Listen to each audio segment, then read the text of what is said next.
नमस्ते दोस्तों, आपका स्वागत है मेरे चैनल पर। दोस्तों, उत्तराखंड का एक महत्वपूर्ण टॉपिक लेकर आपके सामने मैं उपस्थित हूँ।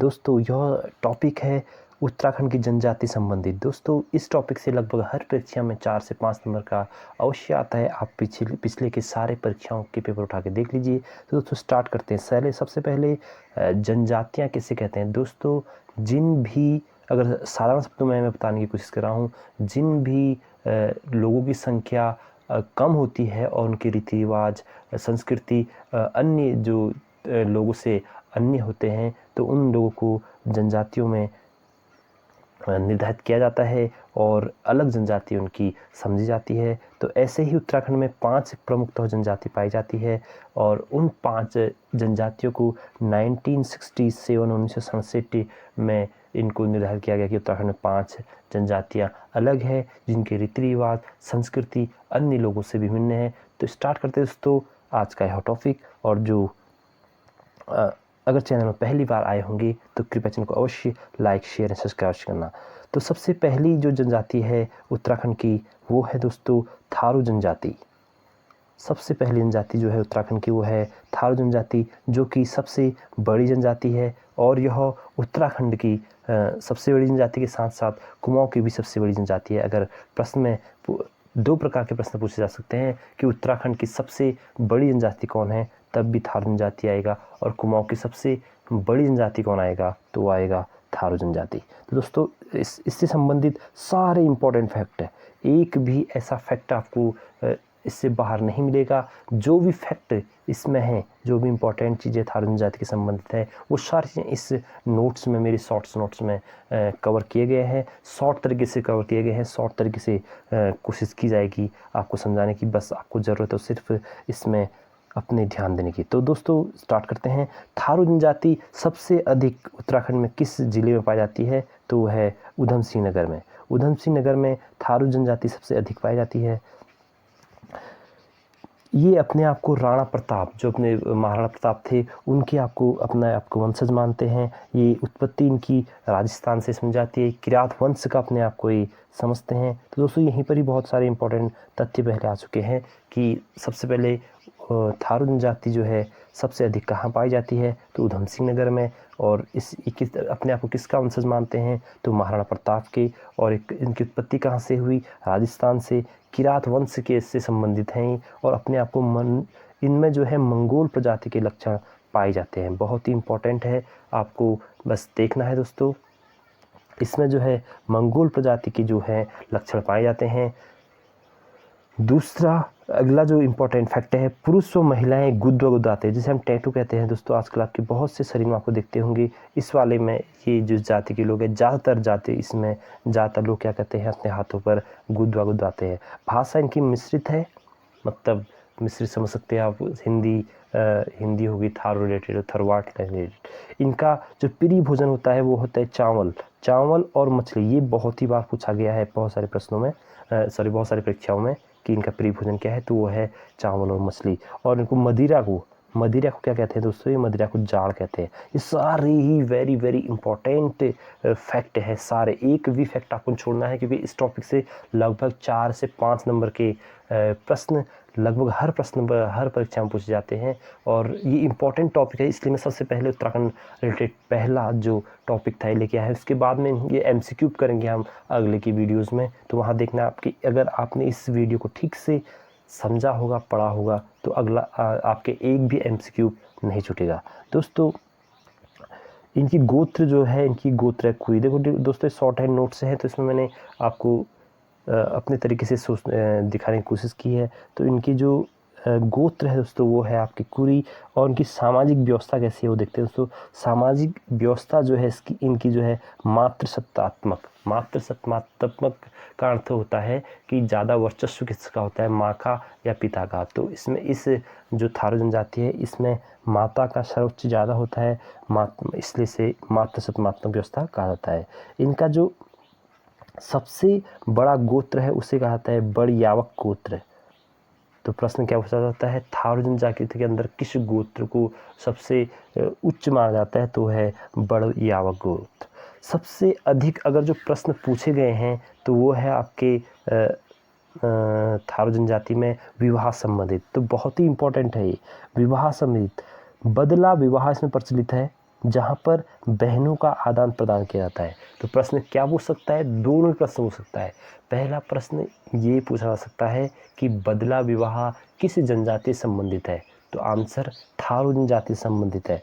दूसरा प्रश्न ये पूछा जा सकता है कि किस जाति के अंतर्गत बहनों न किस विवाह की पद्धति के अंतर्गत थारू जनजातियों में बहनों का आदान प्रदान होता है, तो वह है बदला विवाह पद्धति के अंतर्गत। तो बहनों का आदान प्रदान मतलब कि जैसे दो दूल्हे हैं, अगर उसकी भी बहन है उसकी बहन है, तो वो जो दूल्हा है वो अपनी बहन की शादी उस दूल्हे के साथ करेंगी और वो जो है वो उसके साथ करेंगी। इसी को ही कहा गया है बदला विवाह। अब वर्तमान समय में ऐसा होता नहीं है। इसके स्थान पर अब बदला विवाह के स्थान पर जो नया विवाह चल गया है वो है 3 टिकटी प्रथा। 3 टिकटी प्रथा में क्या करते हैं कि अब वहाँ पर बहनों का ही आदान प्रदान जरूरी नहीं है। हो सकता है कि किसी की बहन ना हो तो उसकी तो शादी नहीं होगी, इसलिए अगर उनके कोई रिश्तेदार है तो उनकी शादी उनसे हो सकती है दोनों। तो बदला विवाह संबंधित पद्धति किस जाति में है, तो आपका आंसर होना चाहिए थारू जनजाति में। 3 टिकटी प्रथा किस जनजाति संबंधित है, तो पता होना चाहिए वो थारू जनजाति से। और होता क्या है, बदला विवाह में बहनों का आदान प्रदान होता है और 3 टिकटी प्रथा में रिश्तेदारों में ही लड़की को ढूंढा जाता है। पक्की पौड़ी, विवाह तय हो जाने को क्या कहा जाता है, पक्की पौड़ी। तो आप वैसे भी इस शब्द से समझ में आ रहा है कि कोई चीज़ पक्की हो जाती है तो यानी कि उसे तय मान लो, तो विवाह तय हो जाने को क्या बोलते हैं, पक्की पौड़ी। इंपॉर्टेंट फैक्ट है, याद रखिएगा। अपना पराया, सगाई को क्या कहा जाता है दोस्तों, इसमें अपना पराया। जैसे कि हम आमतौर पर सगाई कहते हैं, तो इन लोगों जैसे यहाँ पर विवाह तय हो गया तो इन्होंने ये कहते हैं कि चलो अब पक्की पौड़ी हो गई है, यानी कि विवाह तय हो गया है। और हम जैसे कहते हैं चलो सगाई करनी है, तो यहाँ पर बोला जाता है कि चलो अपना पराया होगा। और सगाई के अंदर ही दिखनौरी प्रथा होती है, दिखनौरी प्रथा भी सगाई के ही अंदर होती है। आगे चलते हैं। फिर अगला बात कट्टी, यानी कि बात कट्टी का मतलब होता है विवाह की तिथि निर्धारित हो जाती है। जब विवाह की तिथि निर्धारित हो जाती है तो उस प्रथा को कहते हैं ये बात कट्ठी होना। दोस्तों अगर आपको क्लियरिटी में नहीं दिख रहा है तो मैं मुँह से भी बोल रहा हूँ, बस आपको सुनना है। आगे के नेक्स्ट वीडियोज़ में मैं MCQ लेके आऊँगा, आप देखिएगा लगभग आप सारे MCQs को कर लेंगे। इस वीडियो को ये जनजाति संबंधित वीडियो को हम लगभग 2 वीडियो में कवर करेंगे, क्योंकि बहुत ही इंपॉर्टेंट टॉपिक है, इतनी आसानी से कंप्लीट होगा नहीं, क्योंकि 4-5 नंबर के इस टॉपिक से अवश्य आएंगे। अगला है गोला चाला रस्म। इसमें क्या होता है, लड़की पति के घर आती है, तो उससे बोलते हैं गोला चाला रस्म। जो सारे रस्म हैं इनको आपको अवश्य याद करने हैं। जैसे कि मैंने बताया कौन सा, बदला विवाह हो गया, 3 टकटी प्रथा, पक्की पौड़ी होगी, बात कट्टी होगी, अपना पराया हो गया, गोला रस्म। जब लड़की पति के घर अपने जाती है तो उसे बोलते हैं गोला चाला रस्म। कौन सी जनजाति के अंतर्गत, थारू जनजाति के अंतर्गत। देवता, इनके जो प्रमुख देवता हैं उन्हें कहा जाता है आपका खड़ागस्त और पछावन इनके प्रमुख देवता हैं। किसके प्रमुख देवता हैं आपकी सम्मानना चाहिए, वो हैं थारू जनजातियों की प्रमुख देवता जो हैं कौन से हैं, खड़ागत देवता और पछावन देवता। ये हिंदू धर्म से माने जाते हैं, हिंदू धर्म से ही हैं। लेकिन हिंदू धर्म के अंदर आपको पता है कि बहुत सारी जातियाँ आ जाती हैं, जनजातियों का ढेर यहाँ पर लगा हुआ है। इसी तरह से छोटे मोटे रिलीजन यहाँ पर मिलते हैं। इनके जो प्रमुख देवता हैं मैं पछावन, नगरिया, भूमिया देवता इनके प्रमुख देवता हैं। ये भी इंपॉर्टेंट है, इनको हल्के मत लेना दोस्तों, क्योंकि ये बहुत इंपॉर्टेंट है। छोटे छोटे शब्दों में तो लिखा गया है, लेकिन आपको इनको अपने दिमाग में रखना है। पछावन, नगरिया, भूमिया देवता इनके जो क्या हैं प्रमुख देवता इनके माने जाते हैं। इनके त्यौहार जो हैं, त्यौहार भी आपको याद रखने हैं। कौन कौन से प्रमुख त्यौहार होते हैं इनके, होली, दशहरा, माघ की खिचड़ी इनका, बजहर, इनके जो क्या है प्रमुख त्यौहार हैं। बहुत इंपॉर्टेंट है, कोई भी इसमें फैक्ट को आपको हल्के में लेना है। सारे ही फैक्ट आप पिछले के पेपर में आपको देखने को मिलेंगे। Very very important. दीपावली को शोक के रूप में मनाते हैं, बहुत ही इंपॉर्टेंट।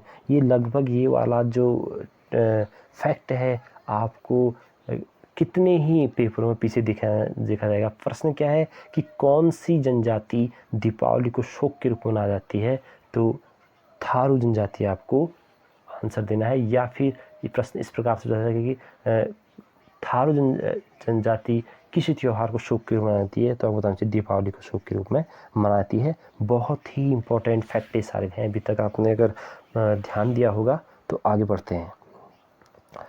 बिरादरी पंचायत दोस्तों इसके नीचे दूसरी जनजाति है, तो इसके नीचे आपको बिल्कुल नहीं देखना है अभी, उसे जब मैं कवर करूँगा तो तब आप देखिएगा। अगली है बिरादरी पंचायत। इसका जो मुख्य होता है वो होता है चौधरी व महतो। ठीक है दोस्तों, इतना सा याद रखना है आपको। बिरादरी पंचायत का जो मुख्य होता है चौधरी या महतो से बोलते हैं, इतना याद करना है आपको। लठ भरवा भोज, लठ पति के मायके आने से पहले पति की मृत्यु हो जाती है, लड़की का पिता लठवा भोज कराता है। पति के मायके आने से पहले, यानी कि पति अगर अभी तक ससुराल में ही है अपने, और किसी कारणवश कभी ऐसी दुर्घटना घटती है कि उसके पति की मृत्यु हो जाती है, तो पहली बार जब लड़की अपने मायके आती है उसके पति के मिल जाने के बाद, तो जो उसका पिता है लठवा भोज कराता है। तो दोस्तों ये सारे important, very very important topic हैं। आपको उससे संबंधित, थारू जनजाति से संबंधित आपको सबको ही ठीक से आपको पढ़ने हैं। अगर आपको एक बार नहीं आ रहा तो मैं आपको जूम करके दिखा सकता हूँ। आपको सारे इंपॉर्टेंट टॉपिक अच्छे से कवर करने हैं दोस्तों, क्योंकि ये सारे ही बड़े ही इंपॉर्टेंट टॉपिक हैं। आपको अगर पहले नहीं दिख रहा था, मैं दिखाने की कोशिश कर रहा हूँ आपको। बस अच्छे से इनको दिमाग पर, मैंने बोला भी है आपको दिमाग पर रखना है। तो अब अगला अपनी जनजाति कवर करते हैं। थारू जनजाति यहाँ पर कंप्लीट होती है दोस्तों।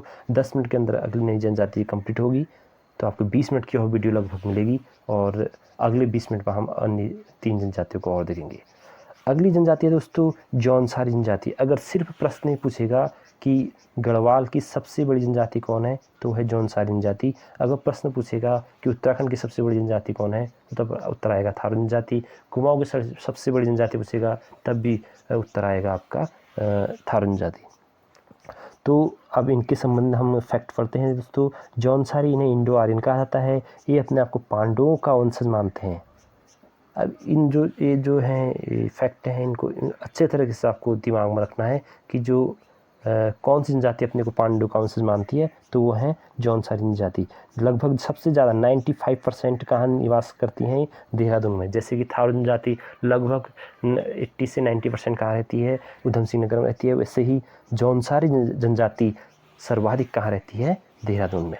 इनकी भाषा जो है जौनसारी भाषा है। डिगवा, जैसे वहाँ आपने देखा था, उनकी एक इंपॉर्टेंट फैक्ट थी कि वो हाथ में टैटू यानी गुदवा थे, लेकिन इनका जो एक लुक दिखता है, ऊनी टोपी सर में धारण किए रहते हैं। इनका आवास लकड़ी और पत्थर का होता है। उपजाति, इसके अंदर उपजातियाँ, जैसे हिंदू धर्म के अंदर बहुत सारी उपजातियाँ हो गई, क्षत्रिय ब्राह्मण, ये वैश्य शुद्ध टाइप में। और उसी प्रकार से जौनसारी जनजाति के अंदर भी उपजातियाँ होती है, जिसमें प्रमुख है खसार जिन्हें कि ब्राह्मण कहा जाता है। हरिजन जिन्हें कि डोम, कोली और मोची कहा जाता है। कारीगर जिन्हें कि लोहार और सोनार कहा जाता है। तो ये इंपॉर्टेंट चीज़ें हैं। इनकी सामाजिक व्यवस्था क्या आती है, व्यवस्था जो है, जैसे कि हमने देखा कि थारू जनजाति की जो प्रमुख जो थारू जनजाति थी वो मात्र सत्तात्मक थी, जबकि अपनी जो ये वाली जौनसारी जनजाति है ये पितृ सत्तात्मक है। और कृषि और पशुपालन यहाँ के ये लोग ज़्यादातर करते हैं। वेरी वेरी इंपॉर्टेंट है दोस्तों, बिल्कुल भी इसे मिस मत करना, सारे इंपॉर्टेंट फैक्ट हैं।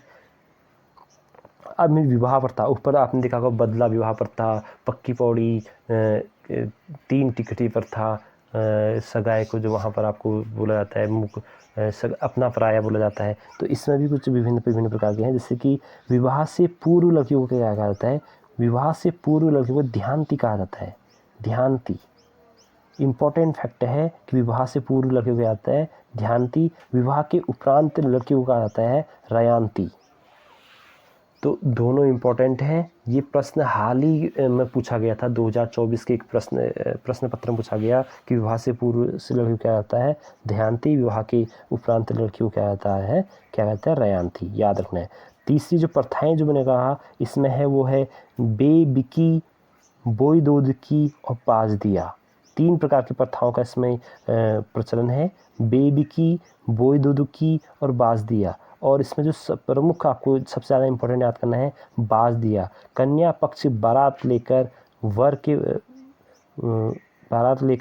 वर के वहाँ पहुँचती है, यानी कि उल्टा होता है। जैसे आपको पता होगा कि मोस्ट ऑफ क्या होता है हिंदू धर्म में कि जो वर होता है वो बारात लेकर कन्या के वहाँ जाता है, लेकिन इसमें उल्टा होता है, लड़की कहाँ जाती है, वर के वहाँ विवाह लेकर बारात लेकर जाती है। कौन सा है वाल दिया? ये पूछा जा सकता है कि ये तीन जो बोब की, बोदूद की, बाज दिया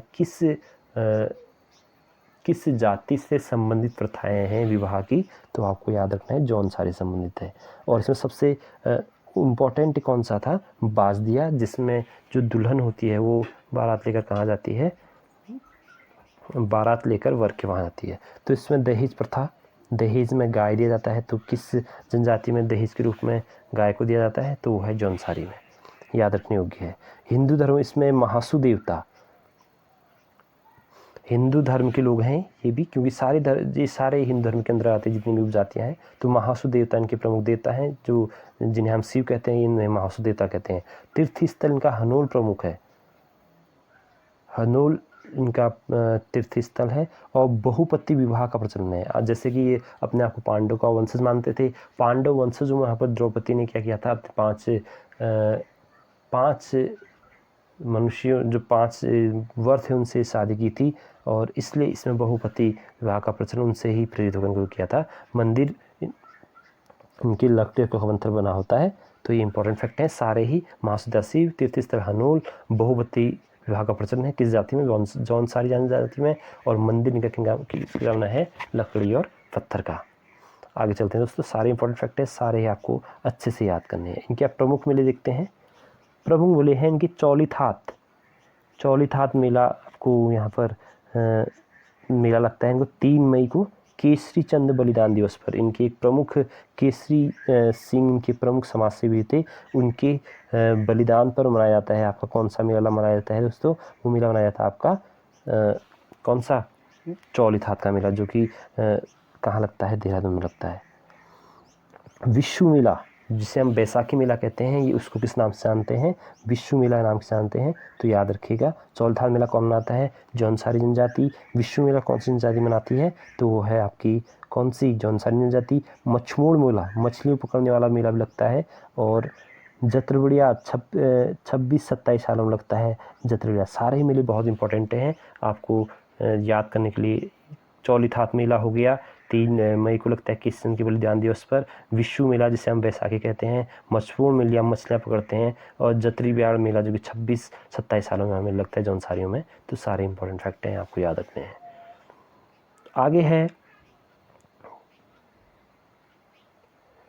आगे हैं इनके जो प्रमुख त्यौहार हैं। दसरा को जिसे हम दसरा कहते हैं, ये इसे पंचाई पांचू कहते हैं, इसको मनाते हैं। दीपावली को दियाई कहते हैं, इसे मनाते हैं। बैसाखी जो हमने ऊपर बिस्सू कहते हैं, उससे मनाते हैं। जन्माष्टमी को अठोई कहते हैं, उससे मनाते हैं। नुड़ाई त्यौहार, माघ त्यौहार मनाया जाता है। और भेड़ पालन से, भेड़ नुड़ाई में बुरा आता है, भीड़ में बुरा आता है। तो इम्पैक्ट आपको इससे कंपेयर करना है ऋणा से। तो नुड़ाई के त्यौहार, ये भेड़ पालन के अवसर, जो लोग भेड़ पालन करते हैं, ये लोग ज़्यादातर सारे परिवार भेड़ पालन करते हैं। तो इस अवसर पर ये कौन सा त्यौहार मनाते हैं? नुड़ाई त्यौहार, याद रखिएगा। जागड़ा त्यौहार ये महासु देवता के उपलक्ष्य मनाते हैं, महासु देवता की पूजा करते हैं जागड़ा त्यौहार में। ये इनके प्रमुख जो है त्यौहार हैं, बहुत ही इंपॉर्टेंट है। कोई भी त्यौहार हो सकता है, सारे ही जो ये फैक्ट हैं वेरी वेरी मोस्ट इंपॉर्टेंट है, अवश्य याद रखिएगा। इनके प्रमुख नृत्य होते हैं रासु नृत्य, तांदी नृत्य, हारू नृत्य, इनके जो हैं प्रमुख नृत्य हैं। ये भी याद रखने के लिए बहुत इम्पोर्टेंट है। खुमरी समिति, जैसे इनकी एक खुमरी समिति है जो कि क्षेत्र में या गांव में न्याय दिलाने में काम करती है। झगड़ों के निपटारे के लिए होते हैं। इनके मुखिया को शयाणा कहा जाता है। ये पूछा गया था हाल ही में कि खुमरी समिति के मुखिया को क्या कहता है? तो कहा जाता है शयाणा। इसमें एक समिति और होती है खत समिति। इसे ये जो होती है खुमरी समिति के ऊपर होती है, जैसे न्यायालय होते हैं, एक निजी न्यायालय, एक लोअर न्यायालय होता है, उच्च न्यायालय होता है। तो ये क्या होते हैं? खुमरी समिति के ऊपर खत समिति होती है।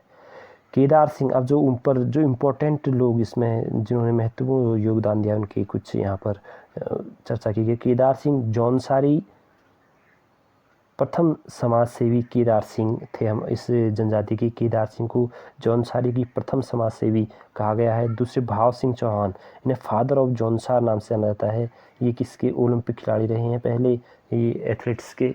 तो केदार सिंह किससे संबंधित हैं? जौनसार की प्रथम समाज सेवी का अगर प्रश्न आएगा तो कौन? केदार सिंह। और father Singh Chauhan, father of Jaunsar ने कहा जाता है, ये ओलंपिक खिलाड़ी थे। पंडित शिवराम जौनसारी के प्रथम कवि ने कहा जाता है पंडित शिवराम को। इनकी रचना है वीर केसरी। और गुलाब सिंह राजनीतिक जनक ने राजनीतिक जागरूकता का जनक इन्हें कहा जाता है। दोस्तों ये इंपॉर्टेंट जनजाति है दोस्तों, भोटिया जनजाति। शुरू करते हैं। इन्हें बोलता है, इन्हें अर्धघुमंतु कहा जाता है दोस्तों। पहला ही बहुत ही इंपॉर्टेंट टॉपिक है। अर्धघुमंतु इसलिए कहा जाता है क्योंकि ये गर्मी में नीचे रहने के लिए आते हैं और ठंड के दिनों पर ऊपर चले जाते हैं, तो इनकी प्रमुख है। इसको हम आगे से समझेंगे। इस बस आपको भी इम्पोर्टेंट फैक्ट ये वाला याद रखना है कि अर्धघुमंतु किस जनजाति को कहा जाता है? भोटिया जनजाति को। मंगोल, किरात और खस इनमें लक्षण पाए जाते हैं। ये लगभग 3 जिलों में निवास करते हैं। 3 जिलों में निवास करते हैं। कौन कौन से? चमोली, पिथौरागढ़ और उत्तरकाशी। 3 जिलों में निवास करते हैं दोस्तों, याद रखना है आपको। और इन्हें अलग अलग नाम से जाना जाता है अलग अलग जिलों में। जैसे कि चमोली में इन्हें कहा जाता है मारछा और तोरछा। याद रखना, बहुत ही इंपॉर्टेंट है कि मारछा तोरछा कौन सी जनजाति है? तो भोटिया जनजाति है। और कहाँ निवास करती है? चमोली में। उत्तरकाशी में इन्हीं को कहा जाता है जाड़ और भोटिया। उत्तरकाशी में इनको कहा जाता है जाड़ व भोटिया। और पिथौरागढ़ में इन्हें कहा जाता है जोहारी और शौका। बहुत ही इंपॉर्टेंट है। फिर से, चमोली में मारछा तथा तोलछा, उत्तरकाशी में जाड़ और भोटिया, और पिथौरागढ़ में जोहारी और शौका कहा जाता है। ये बहुत ही बार पूछा गया है। जैसे कि भोटिया जनजाति की मारछा तोलछा लोग कहाँ रहते हैं? तो आपको बताना चमोली में। भोटिया जनजाति की जाड़ लोग कहाँ रहते हैं? तो पता होना चाहिए उत्तरकाशी में। और जोहारी और शौका लोग कहाँ रहते हैं? पता होना चाहिए आपको पिथौरागढ़ में। बहुत ही इंपॉर्टेंट फैक्ट है। अब दोबारा इसको नहीं कवर नहीं करेंगे क्योंकि ये साथ में हमने कवर कर दिया है। ये महा हिमालय की सर्वाधिक जाति है। जैसे आपने अब एक नेक्स्ट वीडियो में हम अपने जो क्या कहते हैं राज्य है उत्तराखंड को भौगोलिक क्षेत्र के अनुसार बांटेंगे। उसमें देखेंगे उच्च हिमालय, महा हिमालय, लघु हिमालय, मध्य हिमालय, शिवालिक क्षेत्र, उसमें देखेंगे। लेकिन अभी आपको सिर्फ इतना है कि महा हिमालय की सबसे बड़ी जनजाति कौन सी है? वो है आपकी भोटिया। ग्रीष्मकालीन कोई मैत कहते हैं, जैसे भी मैंने कहा था, इसलिए इन्हें अर्धघुमंतु कहा जाता है। ग्रीष्मकालीन आवास को मैत कहते हैं। शीत, क्योंकि ग्रीष्मकालीन में ये यहाँ नीचे क्षेत्र में आ जाते हैं। और शीतकालीन आवास मुंडा या मुंसा कहते हैं, हिमालय की ओर प्रस्थान करते हैं। दोनों ही इंपॉर्टेंट फैक्ट हैं। जैसे कि भोटिया ग्रीष्मकालीन आवास को किस नाम से जान जाती है? आपको बताना चाहिए मैत नाम से जानती है। और शीतकालीन आवास को किस नाम से जानती है? मुंडा या मुंसा। ये कपड़े किस प्रकार के पहनते हैं? तो कपड़े ये ऊनी पैजामा पहनते हैं, गैजू और खच्ची से खाता है। टोपी भी पहनते हैं। विवाह प्रथा, जैसे कि हर उसमें विवाह प्रथा थी, तो उनकी विवाह प्रथा का नाम जो दिया गया है वो है तत्सत और दामोल। तत्सत और दामोल इनकी प्रमुख, इनकी जो विवाह प्रथा है उनमें तत्सत और दामोल जो है प्रमुख है। यहाँ पर आपको देखने को मिलेगा तत्सत और दामोल। और इस शराब को, जैसे कि आपने देखा होगा कि वहाँ शराब को क्या कहते थे? थारू लोग क्या कहते थे? जाड़ कहते थे। ये शराब को क्या कहते हैं? छंग कहते हैं। इस शराब को शराब ना कह करके क्या कहते हैं?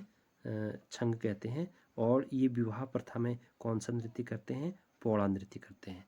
तो अभी पौड़ा नृत्य इतना छोटा सा लिखा तो आपको छोटा सा दिखा है पौड़ा नृत्य, लेकिन ये कितनी ही पेपर में आ चुका है कि पौड़ा नृत्य किस जनजाति संबंधित है? तो आपको पता होना चाहिए भोटिया जनजाति संबंधित है कि विवाह में जो नृत्य करते हैं उसे कहा गया है पौड़ा नृत्य। और सगाई को थौची कहते हैं। जैसे कि आपने ऊपर देखा होगा थारू जनजाति में सगाई को क्या कहते हैं? उसमें मुखबिरी की प्रथा होती है। तो इसमें इस सगाई को क्या कहते हैं? थौची कहते हैं लोग। थौची थोड़ा सा लिखा हुआ है लेकिन इंपॉर्टेंट फैक्ट है दोस्तों। इतने आसानी से मत लेना कि छोटा सा लिखा हुआ तो इंपॉर्टेंट नहीं है। सारे ही छोटे छोटे लिखे हुए हैं लेकिन सारे बहुत ही ज़्यादा इंपॉर्टेंट फैक्ट है। अगला, सामाजिक व्यवस्था इनकी जो है पितृसत्तात्मक है। संबंधियों को स्वरा कहते हैं। मोस्ट इम्पॉर्टेंट, संबंधियों को क्या कहते हैं? स्वरा कहते हैं। अभी जैसे ऊपर देखा इस सगाई को थोची कहते हैं, संबंधी को स्वरा कहते हैं। और रंग बंग युवा ग्रह, एक बहुत पहले इनकी प्रथा है रंग बंग युवा ग्रह। वहाँ पर जो नई युवक युवतियाँ होती है एक ग्रह में जाती है, वहाँ पर खूब सेलिब्रेशन करती है, उसे युवा ग्रह नाम दिया गया है। और उससे इस लोग किस नाम जानते हैं, रंग बंग ग्रह के नाम जानते हैं। इसमें गंधर्व विवाह प्रचलित है, जो गंधर्व विवाह प्रचलित है इसमें। और विवाह प्रथा में ये कौन सा विवाह, गंधर्व विवाह। अब इनके कुछ उत्सव को देखते हैं दोस्तों। बहुत इसमें एक प्रमुख उत्सव होता है कंडाली उत्सव, जो कि 12 वर्ष में मनाते हैं। कौन सी जनजाति कंडाली उत्सव मनाती है, तो भूटिया जनजाति मनाती है। और कितने सालों में ये कंडाली उत्सव मनाया जाता है, तो वो उत्सव है आपका 12 वर्ष में। और इसी में इनके और एक नृत्य हैं। इनका प्रमुख वाद्य यंत्र जो है वो है आपका हुड़का। और इनके जो प्रमुख लोकगीत हैं वो बाजू, तिमली, तुबेरा इनके लोकगीत हैं। कितना इंपॉर्टेंट फैक्ट है, इसको हल्के मत लीजिएगा। इनके जो प्रमुख लोकगीत हैं बाजू, तिमली और तुबेरा इनके प्रमुख लोकगीत हैं। इनका प्रमुख त्यौहार कंडाली उत्सव और हुड़का उसमें बजाया जाता है। इनका पेय पदार्थ जो होता है, पेय पदार्थ को जिया कहते हैं। पेय पदार्थ जैसे आपने यहाँ देखो शराब को कहते हैं छंग कहते हैं, और जो पेय पदार्थ इनमें जो रस बनाते हैं उन्हें जिया कहते हैं। इम्पॉर्टेंट है। इनके जो प्रमुख देवता हैं भूमियाल देवता, देखो भूमिया देवता अलग थे जो आपने देखा होगा अभी थारू जनजाति में, ये है आपके भूमियाल देवता। इनके प्रमुख देवता हैं नंदा देवी को अपना प्रमुख देवता मानते हैं। तो ये इनके इम्पॉर्टेंट फैक्ट हैं। I hope you understand. तो दोस्तों फिर आगे देखते हैं, मृतकों के लिए कौन सा संस्कार करते हैं, गौन संस्कार इसमें प्रचलित है। मृतकों के लिए सारे ही इंपॉर्टेंट फैक्ट इसमें कवर किए दोस्तों। अगर इस चैनल में पहली बार है तो अवश्य इस मेरे मनोबल या फिर इतनी मेहनत को साकार करते हुए चैनल को लाइक शेयर सब्सक्राइब अवश्य कर देना, और कमेंट अवश्य करना कि वीडियो आपको कैसी लग रही है। तो दोस्तों यही थे भूटिया संबंधित जो महत्वपूर्ण फैक्ट थे। तो आपको ये चीज़ें जो मेन चीज़ें हैं वो याद करनी है। तो आगे देखते हैं हम। आगे है इन्हीं से जो अभी हमने देखा था जाड़, उत्तरकाशी में जो लेते हैं जाड़ लोग, इनकी कुछ संस्कृति और रीति रिवाज अलग हैं। जाड़ भूटिया, तो इनको भी पढ़ लेते हैं हम। तो ये कहाँ रहते हैं ज़्यादातर, उत्तरकाशी के जादुंग वाले क्षेत्र में ज़्यादातर रहते हैं। ये अपने आप को जनक का वंशज कहते हैं। जौ से जाड़, जौ से जनक, तो याद रखिएगा जनक के वंशज कहते हैं। इनकी भाषा जो है रोम्बा भाषा इनकी है। त्यौहार इनका कौन सा है, लोहसर त्यौहार को मनाते हैं। विघटित परिवार की व्यवस्था है और बौद्ध धर्म से अपने आप को संबंधित मानते हैं। तो जाड़ संबंधित फैक्ट इतने ही हैं। क्या क्या है, उत्तरकाशी जादुंग में रहते हैं, जनक का वंशज अपने आप को मानते हैं, भाषा इनकी रोम्बा है, और त्यौहार इनका प्रमुख त्यौहार लोहसर है। विघटित परिवार की व्यवस्था है, और अपने आप को कौन सा धर्म का मानते हैं, बौद्ध धर्म का मानते हैं। तो ये जो भूटिया लोग उत्तरकाशी में रहते हैं जाड़ नाम से, उनकी जो प्रमुख तथ्य वो है। आगे देखते हैं दोस्तों, अगला जो प्रमुख है वो है बोक्सा जनजाति। इसके बाद दो प्रमुख, बोक्सा जनजाति अपने आप को पवार राजपूत मानती है, और यह मुख्यतः बनबसा चंपावत में रहती है, जहाँ पर बुक्साड़ एक क्षेत्र है जहाँ पर रहती है। इस क्षेत्र को बुक्साड़ नाम से जाना जाता है। और दोस्तों भाषा इनकी जो है भावरी कुमैया रच भैंसी, भावरी कुमैया रच भैंसी इनकी जो भाषा मुख्यतः है। पितृसत्तात्मक इनका जो मुख्य सामाजिक व्यवस्था है, और बहुविवाह इसमें प्रचलित है। और इनकी जो प्रमुख देवी है वो चामुंडा देवी। दोस्तों सारे ही ये जो इम्पोर्टेंट फैक्ट है ना, बहुत ज़्यादा इम्पोर्टेंट है। इनको आसानी से इजी मत लेना, आसानी से छोटे छोटे शब्दों में ज़रूर लिखा गया है, लेकिन इनका बहुत ही बड़ा इम्पोर्टेंट रोल है। प्रत्येक फैक्ट जो है बहुत महत्वपूर्ण है दोस्तों। अगर चैनल पहली बार आए हैं तो चैनल को अवश्य लाइक शेयर सब्सक्राइब अवश्य करना दोस्तों। अगला जो है ये कल्पित आत्माओं की पूजा करते हैं दोस्तों। जो ये बोक्सा लोग हैं जो हैं कल्पित आत्माओं की पूजा करते हैं। इनको पंचायत के मुखिया के अधिकारी को क्या बोलते हैं, तखत कहते हैं। हमने थारू में भी देखा, और थारे में महंत कहा जाता था, और जौनसारी में सयाना कहा जाता था, और इनके मुख्य अधिकारी को तखत कहा जाता है। चैती इनका प्रमुख त्यौहार है, चैती इनका प्रमुख त्यौहार है। पशुपालन, ये कृषि और पशुपालन ये ज़्यादातर करते हैं। बोक्सा गांव को मजरा कहते हैं। बोक्सा लोग गांव को क्या कहते हैं, मजरा कहते हैं, जहाँ पर आपको लिखा दिखा होगा। ग्रामी देवी का स्थल, जो ग्राम में जो देवी होती है उसके स्थल को थान कहते हैं। 5 सदस्यीय बिरादरी, 5 सदस्यीय बिरादरी इसमें है, 1 मुंसफ, 1 दरोगा और 2 सिपाही इसके अंदर होते हैं। दोस्तों ये इम्पोर्टेंट फैक्ट हैं बोक्सा जनजाति की। ये सारे ही बहुत ही इम्पोर्टेंट जो बोक्सा जनजाति संबंधित है। आई होप कि आपको ये वीडियो पसंद आ रही होगी। अगर पसंद आ रही है तो दोस्तों तो अवश्य लाइक एंड सब्सक्राइब अवश्य करना। दोस्तों ये इंपॉर्टेंट फैक्ट है। तो अगली जो अंतिम जनजाति है वो अपनी है राजी जनजाति। बहुत ही इम्पोर्टेंट ये जनजातियाँ हैं। ये बहुत ही मोस्ट इम्पोर्टेंट टॉपिक है उत्तराखंड के जो एग्ज़ाम्स होते हैं उसके लिए। इस टॉपिक से लगभग 4 या 5 क्वेश्चन आपको हर प्रश्न पत्र में देखने को मिलेंगे। और एक चीज़ और दोस्तों, अगर ये चीज़ आपने ये पूरी वीडियो अच्छे से देख ली, समझ ली और ये फैक्ट अच्छे से आपने समझ लिए, याद कर लिए, तो आप इससे बाहर कोई भी प्रश्न आपका नहीं बचेगा। दोस्तों अगली जनजाति है अपनी राजी जनजाति। ये उत्तराखंड की सबसे छोटी जनजाति है, यानी कि सबसे कम जनसंख्या वाली है और सबसे सर्वाधिक ये कहाँ रहती है? पिथौरागढ़ में सबसे ज़्यादा निवास करती है। आग्नेय वंशी कोल किराती अपने को मानती है। इन्हें वनराउत कहा जाता है, जंगल का राजा, क्योंकि जंगल में ज़्यादातर निवास करती है। जंगल का राजा इन्हें कहा जाता है। इनके जो प्रमुख देवता हैं वो है बागनाथ। इनके जो प्रमुख देवता हैं दोस्तों वो है बागनाथ। आवास, इनका जो आवास है इस आवास को रत्युड़ा नाम से जाना जाता है। इनकी भाषा जो है वो मुंडा है। दोस्तों थोड़ा सा तेज़ बोल रहा हूँ क्योंकि वीडियो लंबी ना हो जाती है इसलिए, लेकिन आपको सारे फैक्ट रोक के या फिर लिख करके समझने हैं। इनका जो आवास है रतुड़ा, कितनी बार पूछा गया है कि राजी जनजाति के आवास को किस नाम से जाना जाता है, रतुड़ा आपको बताना चाहिए। इनकी भाषा कौन सी है दोस्तों? ये मुंडा भाषा है। बाल विवाह का प्रचलन और पलायन विवाह का प्रचलन, 2 प्रकार के विवाह इसमें होते हैं। आपने सारे भाषा देखे होंगी, अपना पराया, 3 टिकटी, पक्की पौड़ी, अपना ये थारू से जौन सारीज में देखा होगा आपने, बोईदी की बाजदी किया और बेबी की नायम की, और तत्सम 2 माल आपने देखा भूटिया में। तो इसी प्रकार से बाल विवाह और का प्रचलन और पलायन विवाह का प्रचलन है। मूक अवश्य विनिमय होता है इसमें दोस्तों। पहले के लोग क्या करते थे, जो राजी जनजाति के लोग थे, पहले इनका निवास जंगलों में हुआ करता था, इसलिए इन्हें जंगल का राजा भी कहा जाता है। वनराउत इन्हें इसलिए कहा जाता है। ये क्या करते थे, जो भी सामान बनाते थे, लकड़ी का जिसका फर्नीचर जो भी चीज़ें बनाते थे, वहाँ जाते थे, घरों के सामने वहाँ पर रख के वापस आ जाते थे। और दूसरे दिन वही घर वाले क्या करते थे, इनाम के तौर पर पैसे या जो भी उस सामान के बदले देना है उससे रख दिया करते थे, और दूसरे दिन चुपचाप वहाँ से जाते थे लेके आते थे। मूक विनिमय मतलब बिना बोले ही विनिमय करना। विवाह से पूर्व ये 2 करते हैं, सांगजुग्य पीठा संस्कार। ये तो पीठा संस्कार तो आपको हिंदू धर्म में लगभग हर धर्म में आपको देखने को, हिंदू धर्म के अंदर हर जाति के अंदर आपको देखने को मिलता है। तो ये राजी जनजाति के लोग भी करते हैं। कर्क संक्रांति और मकर संक्रांति को बड़ी धूमधाम से सेलिब्रेशन करते हैं। ये कर्क संक्रांति को ये कारक कहते हैं और मकर संक्रांति को मकरा कहते हैं। दोस्तों याद रखना। काष्ठ शिल्प इनका प्रमुख जो कार्य है वो है काष्ठ शिल्प का। और गले में हाथ होकर ये नृत्य करते हैं, थ्रिया नृत्य कहते हैं। मृत को गाड़ने व जाने दोनों की प्रथा है। दोस्तों ये सारे इंपॉर्टेंट आपको मैंने राजी जनजाति संबंधित बता दिए हैं। आपको आई होप कि पसंद आई होगी ये वीडियो। अगर आपको पसंद आई तो अवश्य लाइक शेयर सब्सक्राइब अवश्य करना दोस्तों, क्योंकि ये बहुत ही इंपॉर्टेंट टॉपिक है और मनोबल भी बढ़ता है इससे अगर आप लाइक या कमेंट करते हैं। अगर आपको नहीं दिख रहा है तो एक बार मैं जूम कर लेता हूँ सारी चीज़ें। आपको मेरे शॉर्ट हैंड नोट्स हैं दोस्तों, ये आपको अच्छे से शायद मैंने इसलिए मैं सीधे नोट्स भी डाल सकता था, लेकिन समझाने के लिए और थोड़ा बहुत उन चीज़ों को, आपको जो चीज़ें नहीं दिख रही है उनसे संबंधित वीडियो को आप ठीक से देख पाएँ, उसके लिए भी मैंने ये बताया आपको। आई होप कि आपको पसंद आ रही होगी दोस्तों। अगर आपने पहली वीडियो से नहीं देखी उससे अवश्य देख लेना।